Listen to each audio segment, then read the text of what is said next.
So, good evening, good afternoon to everyone. So, we are here in a place, Centro Studi Dieta Mediterranea Angelo Vassallo, in the castle of Pollica.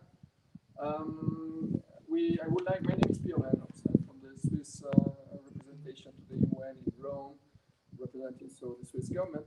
And I would like to thank the organizers of the G20's related activities, specifically Food for Earth, that actually you made first this possible and you invited us to share something that we've been creating in the last 1 year and a half, which is a kind of a movement we hope in the future, which is called Bites of Transfoodmation. So, in order to avoid impede myself talking too much, because I'm known for being very talkative, I would like to introduce you the group. This group of people is part of the larger group of the Bites of Transformation crowd. And then maybe we start by introducing yourself in order to keep things going. So please go ahead. I'm Veronica, and I'm a fashion consultant focused on sustainability. Hello, I'm Ludovica, and I'm the coordinator of this project, Bites of Transformation. Hello, I'm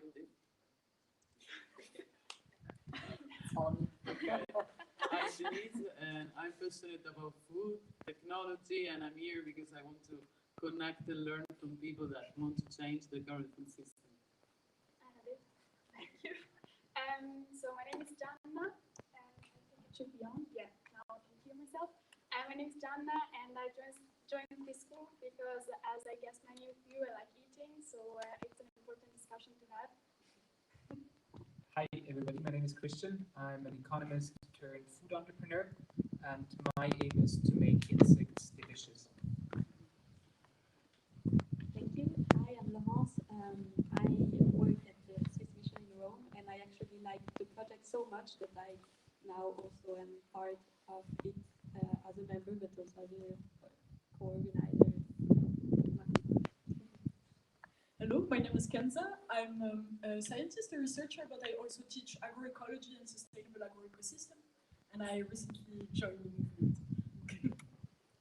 Okay, to give you, so this is a flavor about, this is part of the group is bigger. We will talk about this later, but in order maybe to leapfrog a bit about what is Bites of Transformation, we just prepared a very short video, which is a 3-minute one, that it's a little bit self-explanatory. So in order to gain a bit of time, we'll pass the video. Right? Thanks.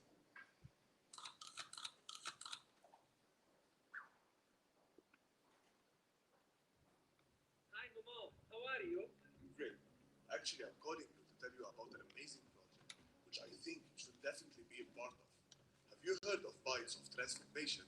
Bites of Transfoodmation is a Swiss project. It brings together young, motivated individuals in different countries, backgrounds, and realities. Already to be projected into the future of food systems. Collaborate a shared vision and work towards a more sustainable, resilient, and equal future of food systems. Bites of Transformation is also an independent dialogue of the United Nations Food System Summit. The summit will take place in New York in September 2021. It aims to provide a program for ambitious new actions, innovative solutions, and plans to transform food systems. And deliver progress across all the sustainable development goals. So what is the food system that we want? The food system of the future is accessible, Sustainable. Pro-planet. Affordable, diverse, Inclusive. Balanced. climate positive. The future of food systems should be tasty. We want a food system that is interconnected and better of social proximity.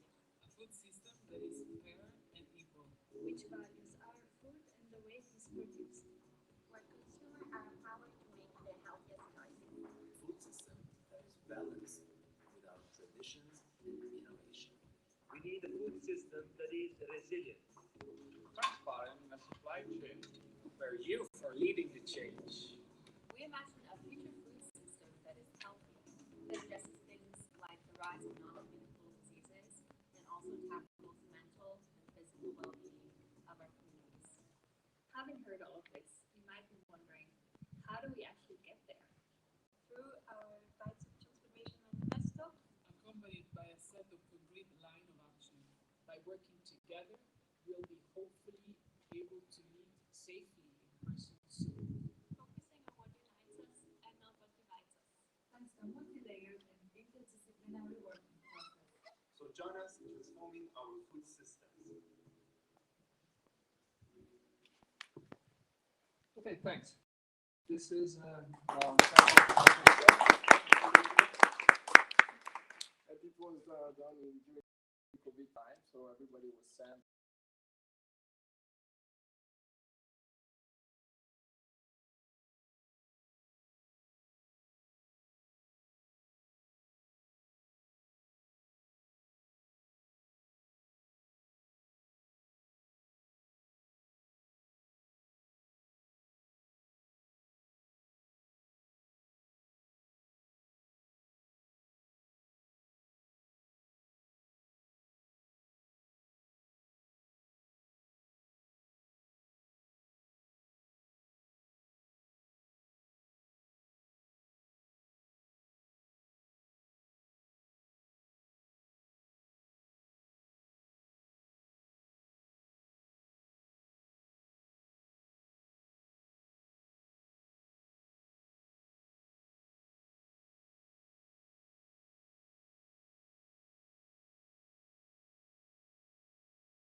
voice that you heard outside the person speaking, his name is David Nabaga, and he is basically one of the mastermind behind the process that is leading towards the Food System Summit. So we try to make possible to keep being linked, remain independent, not get dragged into, if you want, politics, just remain independent, but be linked to the mainstream process. Yes, go ahead. Yeah. No, as Laurence before was saying that this is a people summit. Something that probably in this video is also important to share, that we are just 6 representatives of a large group of people that are looking at us today. And when we lived during this retreat, so many friendships that already before were very strong, so while we were already online, but then when we met in person and we started working on the projects, on our ideas that are sometimes very challenging and seems to be dream impossible, like bringing vertical farming in refugees camp, or just bringing innovation, as Christian was mentioning about eating insects, or crazy ideas. But we believe that we have a strong and common vision for changing. This is also what created this retreat, a very special moment, I believe. Thank you, exactly. Maybe let's go into a little bit more the granularity of it in the manifesto. So, this time I see. It's not that I was expecting. No, go ahead. No, so I think the strong point of our manifesto is really that it is systemic. Why? Because actually food systems are complex. They don't have necessarily to be complicated, but they're complex. So we have to take into account many points of view, many sectors. So we need to think about the whole thing. And actually, by thinking systemic, by having a systemic manifesto, the point is that we have to change our mindsets. We have to change, in a way, the society. We have to think about, okay, how am I behaving? How am I living? Because only by taking into account everything, we can really bring some change. And actually, the point is, food is something everybody can talk about. Everybody has to eat once, twice, 3 times a day, I don't know, but it's really something that regards everybody. And so, yeah, so I lost my... Then I'm going to ask to Christian. Christian, you as an entrepreneur, actually, were you at times frustrated or not with this? Because, it looks, also in the video, it looks with the nice music, like it sounds very nice piece and all, but was it? Is it so easy to get together, having a unifying message, and also how we concretize it? So, what is your personal experience? Well, I mean, it was definitely an interesting process, and I think not only me, but we all took a lot out of the process. But obviously, coming from different perspectives makes it tricky, makes it challenging, but actually you get to a result that you couldn't do on your own. So I think this is really a key on having those different perspectives, bringing them in together and going through that at times difficult process, because I have my education, I have my experiences, and all the others have different experiences, and we need to kind of bring together that into one process and into one manifesto, and then kind of turn it into action as well. So for me, that's always a part. As an entrepreneur, I like to do things. I'm not the one that likes to discuss a lot, and this is at times, especially when starting the process, that was a bit difficult for me. So there was, but there needs to be. So we need to have a shared room of values to agree on those before starting into action.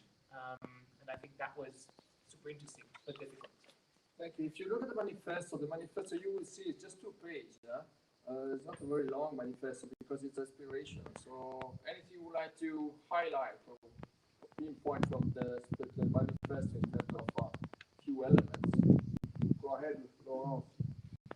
So I would say that there's a few words that come to my mind. For example, one element that is very central to our manifesto is the true cost and the true value of food, and the fact that for the moment we don't really account for a lot of elements that the food is contributing to. For example, we have, when we produce food, we have environmental damage, or on the contrary, benefits, but also health, transport conditions of workers, etc. And so one element that we discussed it a lot was the fact that we need to take into account the true cost. And after that, we also believe that there's something more than just the cost, but also a value in an intrinsic value in the food, in how it brings us together. We sit together to eat. It's the moment where we discuss, and this has a very strong value in our society, and we need to begin to see it and value it. Kenza, since we are in the Centro Studi Dieta Mediterranea, so maybe about the linkages between exactly the value. Yeah. What I really liked about what Laurence just said is that food becomes not a commodity in itself, but it's also a public good, and it's also what it brings, the experience. And this experience, we have it all, no matter where we are. And this is maybe to link also to all the lines of action that were suggested, is how to make them context dependent, however driven by the same idea and the same philosophy, I would say. So here, in that sense, the idea is also to tackle some specific aspect, like inequalities, let's say, how they're distributed and how to face them through food system transformation, how we can also embed food justice into that process, so that it's something that is accessible for sure by everyone, but also, yeah, acknowledged and lived by everyone in order to create like a well-being, but also a different paradigm. Yeah, and I think it's also crucial that we take into account the habitat. So it really depends where we are, and that we also renew the traditions that we have, and kind of bring those things also up, and not kind of say, well, we have this one global vision of how it looks like. It really needs to be adapted to different. Yes, Christian, exactly. Go ahead. Veronica, I think you also want to say something. Yes, I have two favorite words or concepts.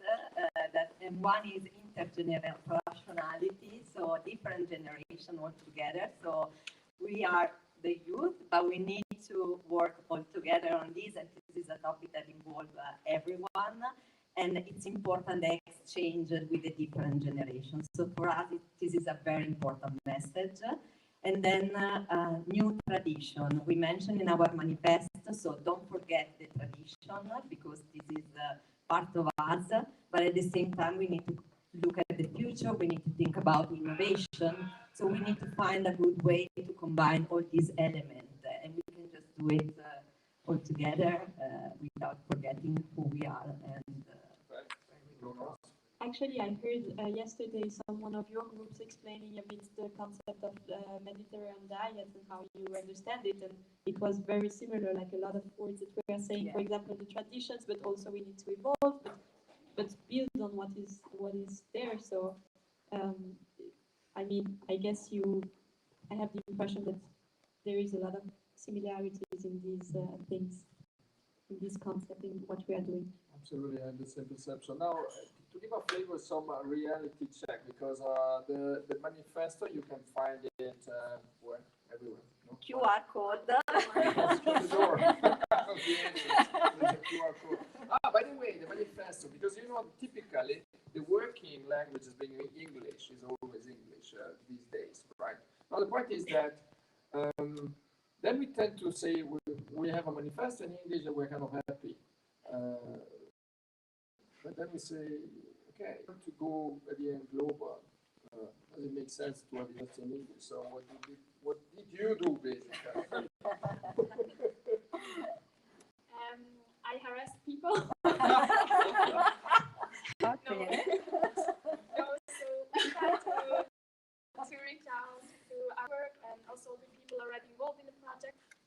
And they also ask for people willing to translate the manifesto in any possible language or even dialect they know, and all that on a voluntary basis. And actually, now we already have like 30 to 35 translations of this manifest, which can be found on our website.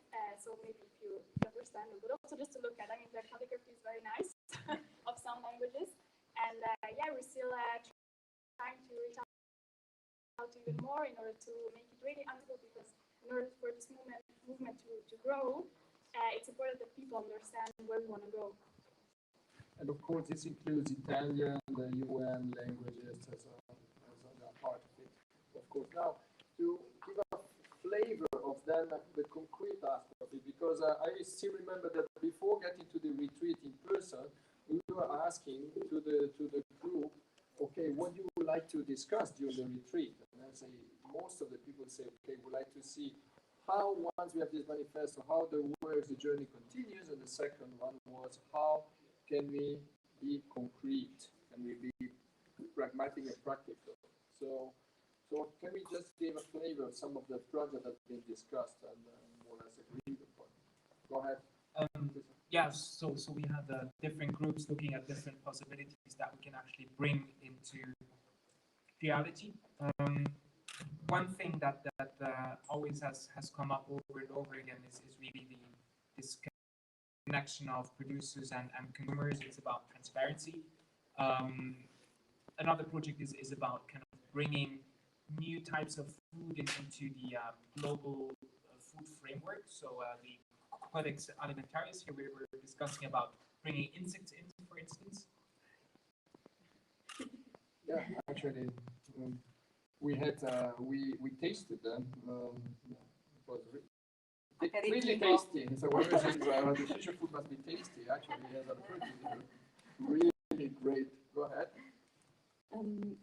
As now we were in the same group, so in our group we also discussed, for example, all the where the money is going right now in our food system, so the subsidies, and we had the idea of creating a way to understand where subsidies are going in a very concrete, understandable manner, so that then people can engage and have a political voice and say, well, we agree or not about this. Yeah, by the way, this is a very long discussion, but if you, just to make it very short, on a public intervention, usually we say you've got carrots and sticks. Carrots are incentives and sticks are norms, rules and norms. So the game is relatively simple. When you want to bring a change, you start with incentives, with carrots. And then at a certain moment when you see that the tipping point has been passed, in the sense that there is an appreciation for the change and there is a perception that now it's time to go, then is where usually the normative kicks in. And the normative comes in, including with sticks. This means rules and regulations that at a certain moment transform a change into a generalization of the change. So the most important thing is not to start too early with the changing of the rules and the norms, but still you need to have the norms and to start something, like what was in the case of the insect in the case of Switzerland. Just rapidly as a flavor, what happened? Because you wanted to start a business there, and then? Well, I mean, when we started out, it was not legal to do it as a business. I mean, by law, you can eat what you want, but you cannot sell what you want. So we needed to change the word, and that's what we did. And but there are some criticism. By the way, as been said already, some of the participants could not join because of COVID rules and regulations. So people from sub-Saharan Africa, for instance, we could not, even though we tried hard, we could not get the visa to get them on board. So the question is it not too, let's say, I don't like to say north-south because this is, for me, this is not the point, but is it not something more who can afford the change versus who cannot afford the change discussion? No, so that's the reason why also among those actions there was also ideas regarding, for example, refugee camps and how it would be possible, let's say, to introduce some vertical farming, but I would also say that the whole question regarding nutrient cycling within those informal settlements that becomes kind of infinite. How do you handle the wastewater and sanitation issue by implementing it within the food systems, and how could those spaces be also taken as a ground for feeding the people, not only. So among those actions, there are also thoughts regarding how and what could happen in different spaces and contexts, be it difficult, like or scandalous like refugee camps, but also we have ideas that are more appropriate to Zurich, and I think that contextuality is very important. However, the idea is the same. So this is exactly the point. The point is that the manifesto wants to give an aspiration for kind of a vision for a change. Then this is going to be applied according to what you need and what is doable in different contexts. This is basically also the point of discussion of the. But then how you can do this when people are not well informed and so on. So what about education? And technology also. No, we've been an important aspect of the manifesto is about digitalization. So to create an interconnected system and give the opportunity also from, she's been talking about from the production aspects of creating responsible production, but also from the consumption perspective of giving access to consumers to have more information. And this definitely, the access to technology helped to move in this direction. So this is also an important aspect of the manifesto. Okay, this, by the way, this is something that could be a very importantly unifying. We had a discussion with Simona from Emilia-Romagna. She's got having a huge experience in working with cooperative movements and also with innovations. And the point is exactly this: in order to push changes that are unifying, but also take more into the granularity of the context or the economic context of a different area. This is where the use of tech and the digitalization can help by getting interconnected. This is a little bit the concept that we were saying. You wanted to say something, Laurence? Yes, I try now to remember because but to follow on you, actually, the technology we use, for example, in the manifesto, the word correct use of technology in a positive manner, and we got comments on it, like what does it mean to be in a good way, and what we believe in is that to create small realities, but they are connected and that they can empower themselves even by deciding themselves what they want, how they want to live, how they want to produce, to eat, etc. But they can empower themselves by this connection, and I think this was an important thing that we discussed over and over again in the manifesto. Go ahead. Yeah, and I think that they can empower themselves specifically by sharing knowledge, and this ability to share and to co-create knowledge among small contexts, as you said, is something super empowering actually, because then knowledge becomes keys no matter where you are and how you do it. You develop it and you spread it, and then it's the thing that could be spread very easily. Okay, thanks. Do you think you feel comfortable to open a little bit a conversation space that could go between the public and the group here? I think it would be nice to have at least some 15-20 minutes. We started, I think, a little bit later than 6. We might have some few minutes more than 7. So this would be a good opportunity. Because, by the way, we had a discussion before coming here, prior to getting invited here. We were thinking, okay, you are the young ones, but you are not the youngest one. So there is new. The new generation is there and is here basically, and this is what also we got completely inspired yesterday while visiting the work that you guys did, the climate shaper guys did in the streets of Polica. It was just fantastic, and really had the feeling that there was a strong connection. So yeah, the floor is yours, or let's say I can help in getting a conversation going between the floor and the group here if you feel like. If you don't feel like, it's also fine because I'm very talkative. I have plenty of things to say anyway. So should I? Yeah, go ahead. I have a question. Actually, I was lucky because I got a copy of this, so I was able to look through it. But there is one specific sentence that I liked a lot, but I would like if you can expand more. In habitats and proximity, you say our goal is to tear down the invisible physical and cognitive walls that traditionally separate urban and rural areas by linking sustainability with social proximity. Do you want to expand more on this? I think that's powerful also given where we are. So I think it was a lot connected with what I said before, with the small realities that can connect to each other and empower themselves. And actually what was really interesting in our discussion on the manifesto was that we took as a point of departure what's the global trends like urbanization or climate change, etc. And so based on this, we had to say, okay, well, how to do when we have a world that is increasingly urbanized, no matter where, actually. And our way of answering it was actually to create a discussion and like to tear down these sometimes different ways of understanding that there is between rural and urban. And this is also where we talked about a lot about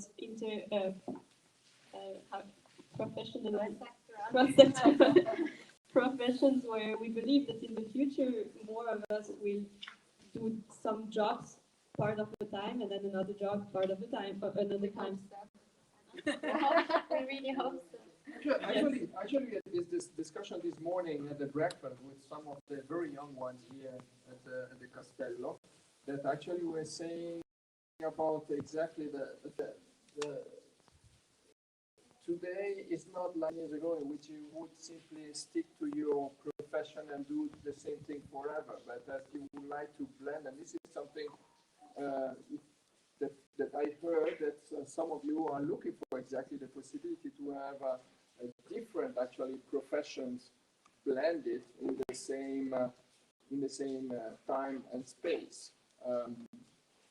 This is what we are talking about? Yeah, exactly. And I think that yesterday, actually, one of you here also mentioned their dream. I don't know if you, but we asked you what was your dream in the future, and I think that it was beautiful to see all the layers. I mean, I don't want to be pressure, but I had the feeling one of the young person was mentioning like many layers of her dream for the future, and that was very... Can I give the floor to someone that I would like to say something about this? Yes, it's doable.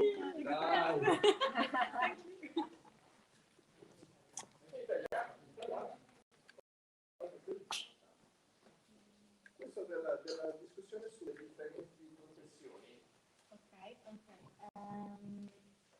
Niente, io oggi stavo appunto parlando del fatto che secondo me diciamo avere differenti professioni, cioè essere esperti, essere portati diciamo a svolgere più cose permette di avere una amplificazione, diciamo, se di riuscire ad arrivare meglio agli obiettivi, di riuscire a comunicare anche meglio e quindi diciamo fatto che siamo tutti impuntati, no, su cercare una sola singola professione non permette in modo diciamo elevato, in modo perfetto, diciamo, di riuscire a raggiungere gli obiettivi.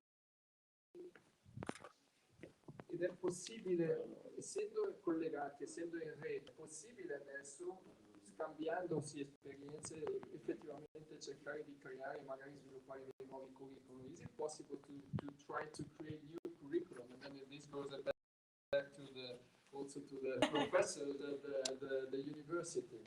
Is it something that do you think could become? It's definitely something that I think we should all work on, actually.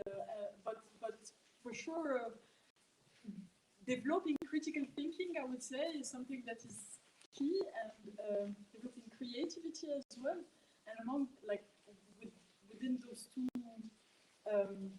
goals embedded in a food system transformation, I think that the best that we can do is to support and accompany from kids to teenagers to then university graduate. And here I have a feeling that this is something that is happening at many levels, and something that you did over the life. It was wonderful to see the results yesterday, or at least some outcomes. So I think that this is something that we should actually quite valorize. So this is for something that actually came in the manifesto itself, the multi-professions, because actually if we want to shape a different for all of us, this is something we have been discussing in the United Nations for many years, that actually the profession, for instance, of farmers are under less and less motivated people on board, because it needs, it's not only heavy, but it needs a lot of really a lot of part to that. And then in terms of also what we call the attention economy, where the interests are so diverse and what the opportunities are there outside the world are so big, it's really difficult to stay focused, and therefore also working maybe in groups. We were again discussing during this morning at Petit Déjeuner, we were discussing about the possibility by sharing and maybe we're discussing about abandoned farms. How could we work on using even just the farms on the farms and see to create different professions that are working together. And so this could also release a little bit of the burden and also shape the professional future. Go ahead, yeah. Actually, it makes me think that, for example, this rural-urban also setting is also very in the minds and also in the mindset. For example, in Switzerland, a lot of times when we vote on some initiatives, because in Switzerland we vote on many things, which is great. But oftentimes there's a very the different size of the cities says what will the people vote for. For example, in smaller cities, villages, etc., they vote rather conservative, or yes, and then in big cities we vote more on the progressive, and sometimes as a young people it's a bit frustrating to see this difference, but at the same time I feel that we have to have everyone on board to change things. So also to create more contacts with our rural part or peri-urban. So. We discussed about the role of tech, because sometimes there is, at least in the political arena, there is quite often a disconnect. We always say as if when we talk about technology, digitalization, and so on, this implies a position that is completely in opposition to those that are working with principles of I don't know, agroecological aspects and so on. Is there anyone that would like to share about some of your own experience in showing that actually this is not really the case? Because we also heard this yesterday in the discussion. Would it be possible from the public to have some input? Or I think there are both Simona and also here someone that is expert on this. Yes, I think that it's not that technology is bad, it's how it's used, and it's also how it's developed, and that we have to think, if you look at Facebook, right, or Google, for example, they're actually wonderful. So much of what they've enabled in the world, I mean, the ability to search the world's information, it's such a beautiful thing. And it's actually a very regenerative thing. I mean, it's empowering for the people, and yet the business models behind them are actually quite extractive. And you look at Facebook, and Facebook, there were so many choices that were made by people who didn't have children, for example, right? That put children at risk. The same thing with Instagram, where it's created these very toxic cultures that are being driven also by the business models. And so I say these examples because I think that so often in the food world, we are chasing after, because there's so many investment dollars that are going into the space, that we're chasing after big exits and fast growth, and not necessarily taking time to think about the ethics and the implications of the technologies that we're releasing into that world, that they're also not inclusive of all of the stakeholders who are involved.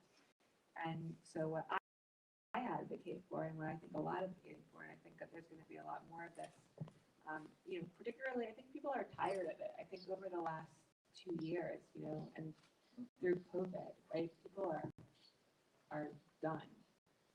There's been a huge backlash. There's with a lot of venture-backed startups that have kind of fallen from grace. What are you advocating? Are you trying to?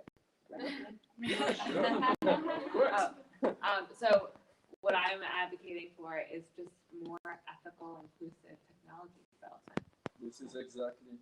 Sorry, but by pushing you a bit, I knew that you would end exactly with this, the ethics. The ethics is also something evolving, and this is something that is underlying, an element that is underlying in the manifesto. Sorry, I didn't want to rush you in terms, but I just wanted to give a kind of sounding back to the group here about ethics, because exactly what you just said is so key. It's in the intergovernmental arena is really divisive. There is really a division that doesn't need to be there at all, because actually, and this is again the conversation with Mona and also with Sarah,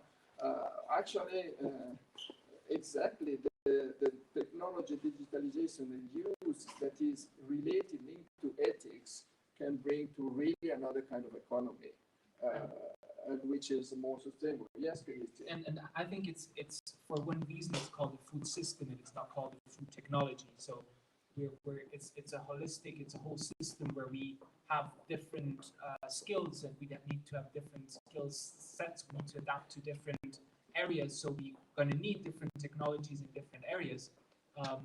So I think it's really key to look at the whole value chain as well, and as pointed out, who is affected by what, and in the end, I mean, this whole topic of a more circular economy, I think this is really key, because I mean, I always compare it that the concept of waste was actually a human invention, because by nature it doesn't exist. So I think when reshaping the food system, this is definitely something that we need to get out of the system again, and look at it holistically, and whatever comes out of the process is actually something good for a new process. Great. Laurence. Yes, maybe what we could do is, unless there are other interventions we would like to bring in, maybe what we do, slide. Just on technologies, and in general on the model, I've been Minister for Agriculture of the Emilia-Romagna region for 5 years, and Emilia-Romagna is the second most important region for agriculture in Italy. And it was really amazing and sometimes disturbing that there was continuously a position with people chasing each other, because I'm perfectly aware everyone is in favor of organic. I doubled the surfaces actually. I did it. It was 8%, and when I left, it was 16%. But on the other end, you have the 84% is still the way. So you need to make more sustainable also the other 84. So what I couldn't stand absolutely was the fact that if I had to go, yes, but they cannot do that. No, they must do better. So the integrated production, for example, is good. Why not? It's better they do integrated production, right? Yeah. Precision farming is good. I can't believe Greens in the European Parliament, some of them were against integrated production, against precision farming. with Presbyterian farming, you reduce pesticide, you reduce the water needed by. You are going to take care of the soil absolutely better. Take care of the soil is one of the things, the first problem of agriculture today. So why not? So I appreciated in particular the fact you say we were focusing on what was united us, but we cannot let go this position that goes back and back, because I can tell you about my friend Professor Dinelli is a professor at the University of Bologna. He made the greater part of the organic movement in Emilia-Romagna region. He's a fantastic professor and a very good one.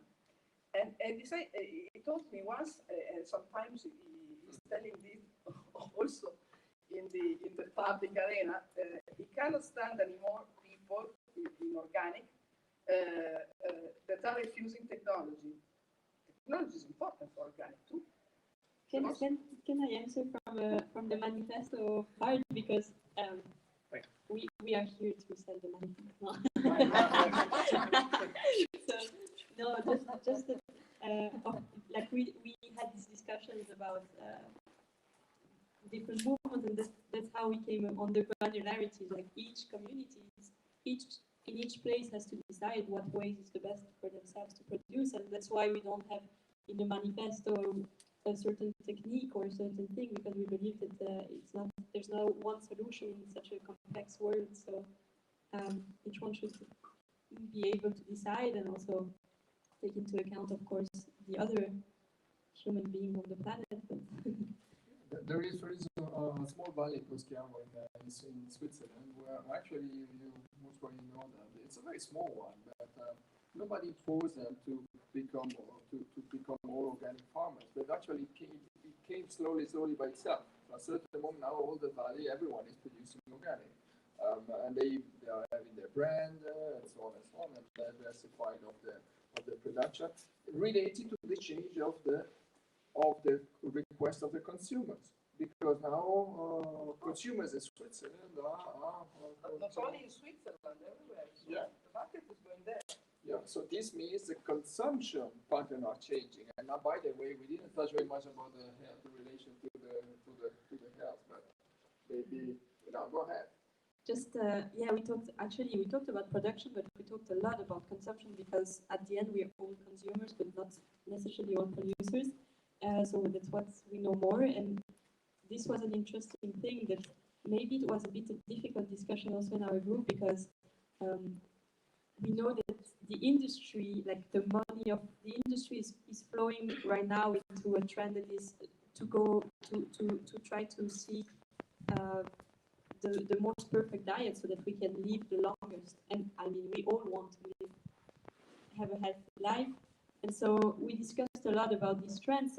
Some companies are trying to bring pills and stuff, and so some of our group members were really like, no, like we don't talk about, like we don't want this, etc. But it was interesting because we still discussed it, because we know that there's a part of the influence of business that goes into this direction. And so what we came up to at the end was that food will be more and more linked to the determinants of health, of what makes us healthy in the mind, in the body, in how we feel, how in our relations with food, with the others, etc. And if the transfer of our food system should take it into account, and this is also embedded through cost, through value, etc.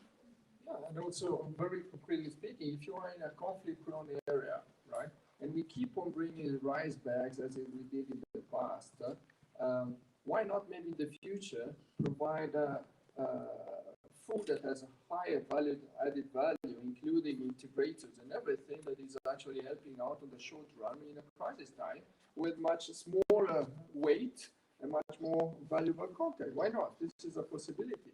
Or when just 15, 20 years ago, oncology was not supported by diets at all. So you would, people suffering cancer, they would go through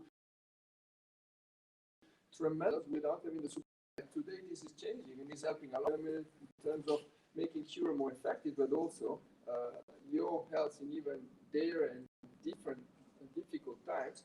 This is where maybe integrators are needed, that are important. So, but it's exactly what this group is saying, is that it has to be very much context related and anyway towards moving towards another kind of economy, which is circular, regenerative, and so on. Should we?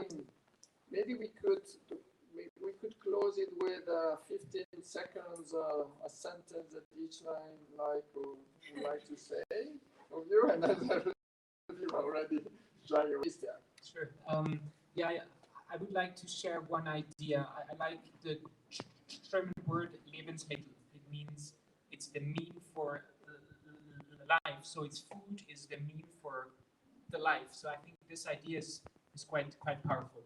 Great. Go ahead. Okay, so right. Yeah, sure. No, I really think if we put many efforts into communication and collaboration, we really can do something. Because by working alone, nobody will be able to really solve the problem. So I think everybody who wants to, and also those who don't want to, should get on board, and we should try to collaborate as good as we can. I would say that if you want to make it inclusive, a keyword would be cultural intelligence. Because if we want to bring innovation and change the way things are currently working, we need to adapt and take in consideration also in the decision we are making the local context, how food is perceived, because we know that it's a part of the change we need to make. And so I actually agree with Gianna. So I believe, like, really, of course, we need to start from somewhere. And Potito yesterday, this young change maker really inspired us. So despite all the difficulties, you have to start, but then it's also important to find mind-aligned people and really try to collaborate and yes, try to change the system as much as you can. A very important concept I would like to leave is food is on one side important for the pleasure, so food as pleasure and sociality and to connect people, and on the other side, food for health. Food can really be our medicine, so it's very important education for that. For me, I would rather say be critical in order to ask yourself the right question. And when you want to tackle those questions, how can you be as creative as possible? And for that, I would kind of highly recommend you to feel the connections that are within us, but also among us. And those interconnectivity is actually not only at a human level, but also at a natural level. So I said a lot of things, but feel it. I think I would just close with something that we didn't discuss much today. We talked a lot about unifying, but what really a concept that I really take up by heart. I don't know how it's in English.